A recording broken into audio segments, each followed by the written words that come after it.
मुलांनो, आपण त्याच्या पुढचा भाग आपण पाहणार आहोत. आपण लास्ट पिरियडला पाहिलेलं की कशा प्रकारे थॉमस एडिसनचं विचारचक्र सुरू झालं होतं आणि त्याला असा दिव्याचा शोध लावायचा होता की ज्यातून जो कमी खर्चात बनायला हवा, कमी खर्चात निर्माण करता यायला हवा, तो जास्त प्रखरही नको, प्रखर म्हणजे जास्त त्याच्या उजेडाचा कोणालाही त्रासही नको आणि त्यातून ज़्यादा समय तक टिकने वाला भी चाहिए और उसमें से विषाणु वायु का भी धोखा जो है, खतरा जो है वो ना हो, असा जो आहे तो दिव्याचा शोध आविष्कार जो आहे तो थॉमस एडिसन यांना लावायचा होता. तर चला तर आपण पुढे पाहूया की हे सारे कसे जमायचे. एडिसनचे विचारचक्र सुरू झाले आणि थॉमस एडिसनचा जो ठामपणा आहे, ठामपना यानी अपनी बात पर अड़े रहना, जब तक उसमें सफलता नहीं मिलती है तब तक उसका पीछा जो है वो छोड़ना नहीं है. आपण एक वाक्यप्रचार पाहिला होता की पाठपुरावा करणे म्हणजे सतत प्रयत्न करणे. तर थॉमस एडिसन इनमें कौन सी क्वालिटीज थी? ठामपणा आणि पाठपुरावा करण्याचा गुण त्यांच्यामध्ये होता की सतत त्या गोष्टीच्या पाठीमागे लागत राहणे आणि त्याच्यामध्ये यश मिळवणे. चला तर पाहूया. कोणताही नवा शोध एकाएकी लागत नाही. एकाएकी म्हणजे अचानक. कोणताही नवा शोध एकाएकी लागत नाही. निरीक्षण, अनुमान, प्रयोग, पुन्हा पुन्हा प्रयोग करणे हे चक्र सतत चालूच असते. इथे प्रश्न आहे बघा की नवीन शोधाच्या अटी कोणत्या? कोणताही नवा शोध एकाएकी लागत नाही. तर त्या नवीन शोधाच्या अटी ज्या आहेत त्या 4 आहेत. कोणत्या आहेत? 4 प्रश्न आहे नवीन शोधाच्या अटी. तर त्या नवीन शोधाच्या अटी आहेत बघा. पहिल्या अट आहे निरीक्षण, अनुमान, प्रयोग, पुन्हा पुन्हा प्रयोग करणे. निरीक्षण यानी ऑब्जर्वेशन. हाँ, कोई भी आविष्कार करने के लिए, इन्वेंशन करने के लिए कशाची आवश्यकता असते? निरीक्षणाची. की जब तक हम ऑब्जर्वेशन नहीं करेंगे कि यामध्ये काय आहे, काय केलं पाहिजे, जब हम इसमें निरीक्षण नहीं करेंगे, ध्यान से उसे देखेंगे या समझेंगे नहीं, तब तक हम उसमें कुछ कर सकते नहीं. तो निरीक्षण आवश्यक है. अनुमान, और निरीक्षण करने के बाद उसका अनुमान जो है वो हमें लगाना चाहिए कि इसमें से हमें क्या हासिल हो सकता है. अनुमान लगाना. अनुमान यानी जैसे हम कोई भी प्रात्यक्षिक करते हैं या कोई भी कार्य करते हैं तो उसमें से बाद में हम अनुमान निकालते हैं कि इसमें से हमें ये मिला. तो उसी प्रकार से निरीक्षण करने के बाद हर प्रात्यक्षिक का या हर निरीक्षण का क्या निकालना पड़ता है? अनुमान निकालना पड़ता है. प्रयोग यानी हमेशा प्रात्यक्षिक किंवा प्रयोग करते रहना, पुन्हा पुन्हा प्रयोग करने. और जब तक हमें सफलता नहीं मिलती है तब तक हमें क्या करना पड़ता है? पुन्हा पुन्हा प्रयोग आपल्याला करावेच लागतात. आणि हे चक्र सतत काय असते? चालूच असते. हे 4 इसके उत्तर आहे. निरीक्षण, अनुमान, प्रयोग आणि पुन्हा पुन्हा प्रयोग. चला पुढे पाहूया. नवीन शोधाच्या अटीचं ते उत्तर होतं. थॉमस एडिसनने प्लॅटिनमचा उपयोग करून पाहिला. तो थोडाफार यशस्वी झाला पण असला महागडा प्रयोग व्यवहार्य नव्हता. प्लॅटिनमचा प्रयोग जो आहे तो काय होता? महागडा होता. कारण की प्लॅटिनम जो आहे, प्लॅटिनम धातू जो आहे तो काय आहे? खूप महाग यानी महंगा. लक्ष द्या की प्लॅटिनम धातूची किंमत जी आहे, प्लॅटिनमचा प्रयोग काय होता? महागडा. एडिसनने प्लॅटिनमचा उपयोग करून पाहिला. तो थोडाफार यशस्वी झाला पण असला महागडा प्रयोग व्यवहार्य नव्हता. व्यवहार्य नव्हता मतलब नॉर्मल या सर्वसामान्य लोगों के लिए वो क्या नहीं था? सही नहीं था. और थॉमस एडिसन ऐसा आविष्कार करना चाहते थे की जो सर्वसामान्य व्यक्ती के लिए भी उपयुक्त हो. आणि प्लॅटिनम धातू जो आहे खरेदी करण्यासाठी खूप महाग असतो. उन्हाळ्याचे दिवस हातातल्या पंख्याने वारा घेत असताना एडिसनचे लक्ष पंख्याच्या काडीकडे गेले. उस समय जो है पंखे का भी आविष्कार जो है हुआ नहीं था, तो लोग देखो लकड़ी के माध्यम से उसको जो पंखा जो है वो बनाया जाता था. राजा महाराजा देखो उससे हवा लेते थे. आणि त्याला जी काठी असते ती काय असते, बांबूची असते. क्योंकि बाँस की लकड़ी जो है ठोस नहीं होती है, बहुत ही फुस होती है और उसमें वो हल्की होती है, उसका ज़्यादा वज़न जो है वो होता नहीं. इसलिए हाथ में हिलाने के लिए पंखा के लिए उस लकड़ी का जो है वो यूज़ किया जाता था. उन्हाळ्याचे दिवस हातातल्या पंख्याने वारा घेत असताना एडिसनचे लक्ष पंख्याच्या काडीकडे गेले. या बांबूपासून कार्बन करता येईल का.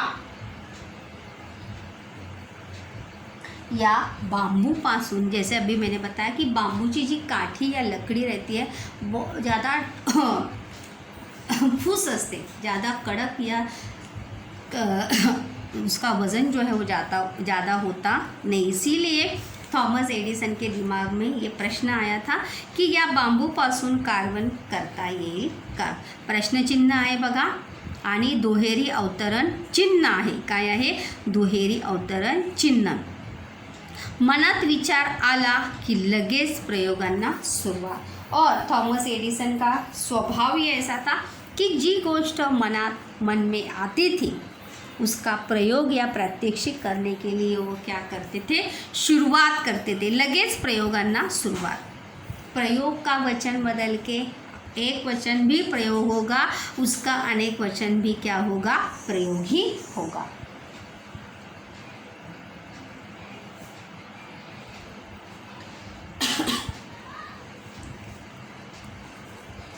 हा बांबू कोणत्या जातीचा असावा. उष्णकटिबंधात आणि विशेषतः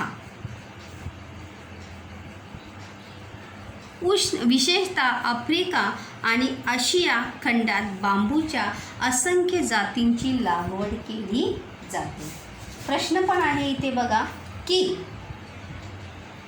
या दोन खंडात बांबूच्या असंख्य जाती सापडतात.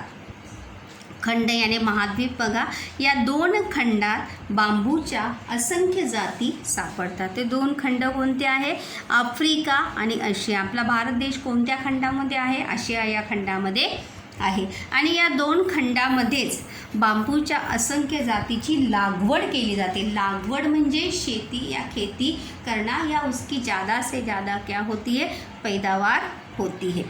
ज़्यादा से ज़्यादा उसके बांबूच्या झाडे जी आहेत, झाडे जी आहेत ती लावली जातात. यापैकी कोणता बांबू उपयुक्त ठरेल याचा शोध घेणे आवश्यक होते. हर पेड़ में जो है अलग अलग प्रकार की नस्लें होती है. अगर हम आम का ही पेड़ लेंगे तो आंब्याच्या सुद्धा विविध जाति या विविध जाति के आम के पौधे या आम के प्रकार जो हमें देखने को मिलते. तो उसी प्रकार से बांबूच्या सुद्धा काय असतात, विविध जाती असतात. और उसमें से यापैकी कोणता बांबू उपयुक्त ठरेल याचा शोध घेणे आवश्यक होते. और इसलिए हमारे प्रयोग के लिए कौन त्या जातीचा बांबू उपयुक्त ठरेल इसका खोज लेना क्या था, बहुत ही आवश्यक था. उपयुक्त म्हणजे उपयोगी. कोणते प्रश्न निर्माण मनामध्ये आले होते, पंख्याच्या एडिसनने पंख्याच्या काडीकडे लक्ष गेल्यानंतर कोणते प्रश्न आले की या बांबूपासून कार्बन करता येईल का, हा प्रश्न आलेला त्यांच्या मनामध्ये. आणि दुसरा प्रश्न कोणता आलेला की हा बांबू कोणत्या जातीचा असावा. हे दोन प्रश्न त्यांच्या मनामध्ये आले. प्रश्न पण आहे की पंख्याच्या काडीकडे पाहिल्यानंतर एडिसनच्या मनात कोणते प्रश्न आले.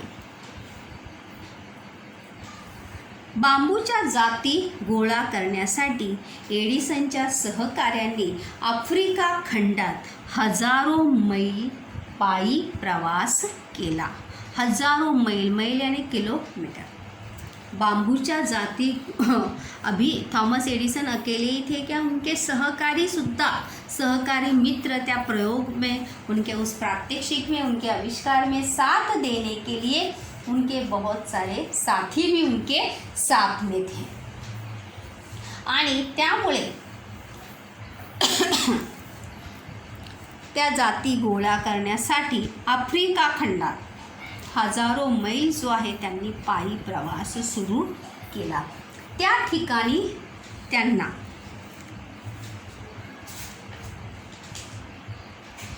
प्रश्न पण आहे बघा की बांबूच्या निरनिराळ्या जाती गोळा करण्यात एडिसनच्या सहकाऱ्यांना आलेल्या अडचणी कोणत्या. त्याची उत्तरं जी आहेत 4 उत्तरं आहेत. तो पहिलं उत्तर काय आहे की आफ्रिका खंडात हजारो मैल पायी प्रवास जो आहे त्यांनी केला आहे. आणि दुसरं उत्तर जे आहे ते आपण आता पुढे पाहणार आहोत.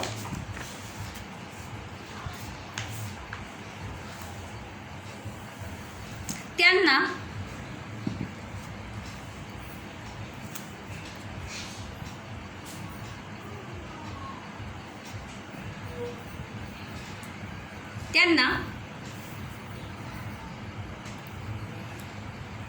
हिंस्र पशुशी सामना करावा लागला. त्यांना कोणाशी सामना करावा लागला. हिंस्र पशुशी आणि मलेरियाशी सतत सामना करावा लागला. देखो, हिंस्र पशुशी हे दुसरं उत्तर आहे आणि मलेरियाशी सामना, मलेरिया आजाराशी सामना हे काय आहे त्याचं तिसरं उत्तर आहे. हिंस्र पशुशी सामना हे त्याचं दुसरं आणि तिसरं उत्तर आहे मलेरियाशी सतत सामना किंवा मलेरिया आजाराशी सामना करणे, तोंड देणे. हे सुद्धा काय आहे वाक्यप्रचार आहे. काय आहे वाक्यप्रचार आहे. सामना करने, तोंड देने, परिस्थितीला सामोरे जाने, ये उसका अर्थ है. सामना देने, तोंड देने, परिस्थितीला सामोरे जाणे. त्यानंतर चौथं उत्तर आहे त्याचं की बांबूच्या जाती गोळा करण्यासाठी एडिसनने पाण्यासारखा पैसा खर्च केला. पाण्यासारखा पैसा खर्च करणे म्हणजे खूप पैसा खर्च करणे, हे चौथं उत्तर आहे त्याचं. काय आहे पाण्यासारखा पैसा खर्च केला. कोणत्या समस्या, पहिला काय होतं की थॉमस एडिसनच्या मित्रांना सहकाऱ्यांना आलेल्या अडचणी कोणत्या. पहिला आफ्रिका खंडात हजारो मैल पायी प्रवास, दुसरा हिंस्र पशुशी सामना, तिसरा मलेरियाशी सामना, मलेरिया या आजाराशी सामना आणि चौथा जो आहे तो काय आहे पाण्यासारखा पैसा खर्च केला. त्यातून त्याने 6000 प्रकारच्या बांबूच्या जाती गोळा केल्या. किती प्रकारच्या जाती गोळा केल्या त्यांनी 6000 प्रकारच्या. किती प्रकारच्या 6000. प्रश्न पण आहे की किती गोळा केलेल्या बांबूच्या जातींची संख्या. त्याने 6000 किती 6000 प्रकारच्या विचार करा, सोचिए कि कितने अलग अलग प्रकारच्या जाती किंवा बांबूचे प्रकार जे आहेत त्या जंगलामधील आफ्रिकेच्या त्यांना सापडले असतील. बांबूपासून त्यांनी तयार केलेली फिलॅमेंट ही अधिक काळ प्रकाश देणारी ठरली. प्रश्नसुद्धा आहे की बांबूपासून तयार केलेली डॅश ही जास्त वेळ प्रकाश देणारी ठरली. तर फिलॅमेंट काय आहे फिलॅमेंट. फिलॅमेंट म्हणजे बघा एक तारेचा जो आहे तो एक प्रकार आहे जो आपल्याला बल्बमध्ये वगैरे बघा पाहायला अशी एक तार मिळते. तर ती अधिक काळ प्रकाश देणारी ठरली. मतलब उनका प्रयोग जो है तो काय झाला होता, कुछ परसेंट जो है उन्हें अपने उस प्रात्यक्षिक में क्या मिली थी, सफलता मिली थी. पण अजूनही त्याच्या मनाचे पूर्ण समाधान झाले नव्हते. प्रयोग सतत चालूच होते. हे प्रयोग चालू असताना एडिसनचे चहा, जेवण आणि झोप हे सारे प्रयोगशाळेतील टेबलावरच. प्रश्न पण आहे की प्रयोग चालू असताना एडिसन टेबलावरच या गोष्टी उरके किंवा या गोष्टी करे. तर त्याची 3 उत्तरं आहे. काय आहे 3 उत्तरं त्याचं? चहा, जेवण आणि झोप. आणि हा शब्द लिहायचा नाही आहे.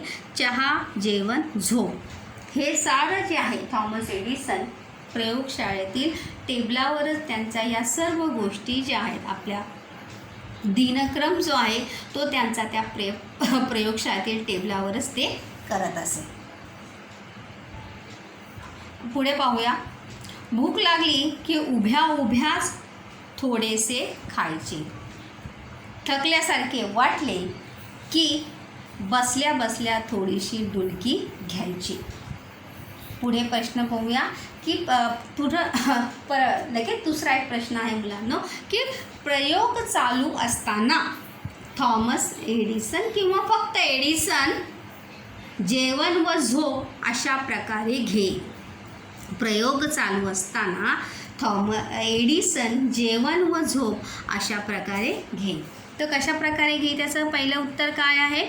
भूक लागली कि उभ्या उभ्यास थोड़े खायचे. अगर भूख लगती है तो खड़े खड़े ही थोड़ा सा खाना जो है वो खाते थे.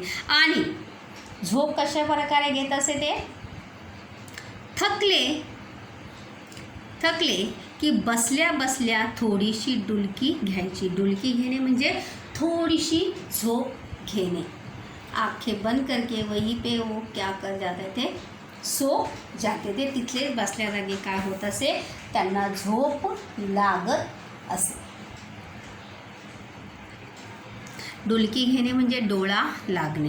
डुलकी घेणे, डोळा लागणे हा पण काय आहे? वाक्य प्रचार आहे. डुलकी लागणे म्हणजे झोप घेणे. दुसरा पुढे मुलांना आपण पाहणार आहोत तो आहे पाण्यासारखा पैसा खर्च करणे म्हणजे पैशाचा ओघ पुरवणे. म्हणजे खूप पैसा खर्च करणे हा सुद्धा काय आहे? वाक्य प्रचार आहे.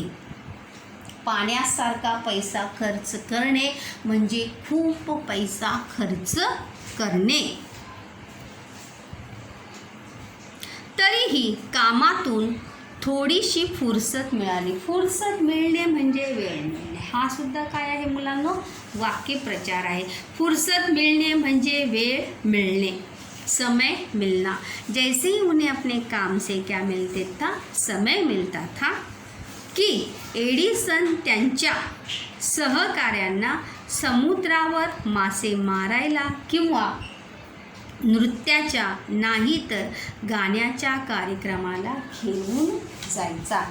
प्रश्नसुद्धा आहे की फुरसतीच्या वेळी एडिसनच्या मित्रांसोबतच्या कृती किंवा फुरसतीच्या वेळी मित्रांसोबत एडिसन काय करत असं किंवा एडिसन काय करायचे? तर काय करत असे एडिसन की समुद्रावर मासे मारायला. समुद्र पर मछलियाँ पकडणे के लिए, मारायला म्हणजे करत मारण्यासाठी काय ना, मासे पकडण्यासाठी ते जात असे किंवा नृत्याच्या नाही तर गाण्याचा कार्यक्रम बघायला ते जात असे. ये 2 त्याची उत्तर आहे. मन ताजेतवाने झाले की पुन्हा कामाला सुरुवात. और इस प्रकार से मन को जैसे ही ताजगी मिलती थी या मन प्रसन्न हो जाता था तो तुरंत वो अपना क्या शुरू कर देते थे?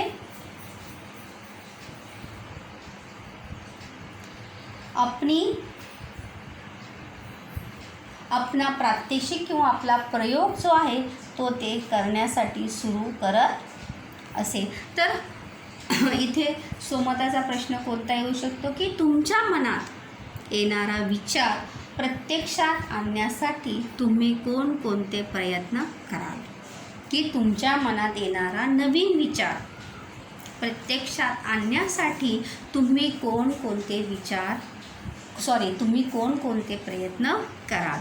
किंवा दुसरा प्रश्न काय या ठिकाणी सोमताचा मुलांना येऊ शकतो की थॉमस मतलब एडिसनच्या जागी जर तुम्ही असता, एडिसनच्या जागी जर तुम्ही स्वतः असता, तर तुम्ही प्रात्यक्षिक करण्यासाठी किंवा प्रयोग करण्यासाठी तुम्ही कोणकोणते प्रयत्न केले असते. किंवा दुसरा एक स्वमताचा प्रश्न या ठिकाणी येऊ शकतो की थॉमस एडिसन यांच्या या प्रयत्नातून आपल्याला काय शिकायला मिळते किंवा उनके उस गुणों से, उनकी उस क्वालिटी से हमें क्या सीखने को मिलता है, आपल्याला काय शिकायला मिळते.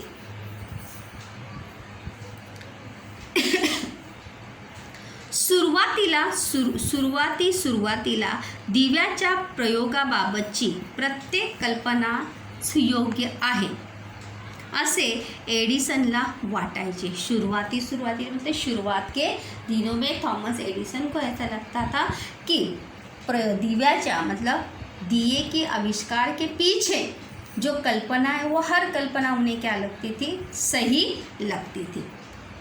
पण प्रयोग करून पाहिल्यावर त्यातील फोलपणा जाणवायचा. फोलपणा जाणवणे म्हणजे कमी जाणवणे, हा सुद्धा काय आहे, वाक्य प्रचार आहे. फोलपणा जाणवणे, व्यर्थपणा जाणवणे किंवा कमी जाणवणे, मतलब उसे प्रात्यक्षिक करने के बाद उसे सही, शुरुआत में तो वो सही लगता था लेकिन प्रात्यक्षिक कर देखने के बाद उसे वो क्या लगता था, व्यर्थ, निरर्थक लगता था या उसमें कुछ भी सही नहीं है ऐसा उन्हें लगता था. केलेला प्रत्येक प्रयोग आणि त्यातून काय आढळले याची पद्धतशीर नोंद वह्यांमधून ठेवली. उनकी ये विशेषता थी की ते आपल्या प्रत्येक प्रयोगाची काय ठेवत असे, केलेला प्रत्येक प्रयोग आणि उसमें से उन्हें क्या महसूस हुआ, उन्हें क्या सीखने को मिला, क्या प्राप्त हुआ, इसका पूरा विवरण, स्पष्टीकरण जो है वो अपनी नोटबुक में या वही में या कॉपी में वो लिख कर रखते थे. अशा त्याच्या प्रयोगाच्या 200 वह्यांची 40,000 पाने भरून गेली. प्रश्न पण आहे बघा की त्या थॉमस एडिसन यांनी यांच्या प्रयोगाच्या किती वह्या भरल्या होत्या, 200. किती वह्या लिहिल्या होत्या त्यांनी, 200. पहा किती वह्या लिहिलेल्या, 200 वह्या त्यांनी त्या ठिकाणी लिहिल्या होत्या आणि त्याची किती पाने भरली होती, 40,000 पाने भरली होती. एडिसनचे काही टीकाकार त्याला म्हणायचे. टीकाकार यानी जैसे हम कुछ अच्छा करते हैं तो हमारे काम में नुक्स निकालने वाले भी बहुत सारे लोग रहते हैं, जैसे समीक्षक जिसे कहते हैं. तो उसी प्रकार से एडिसन के भी कुछ टीकाकार थे. उनकी काम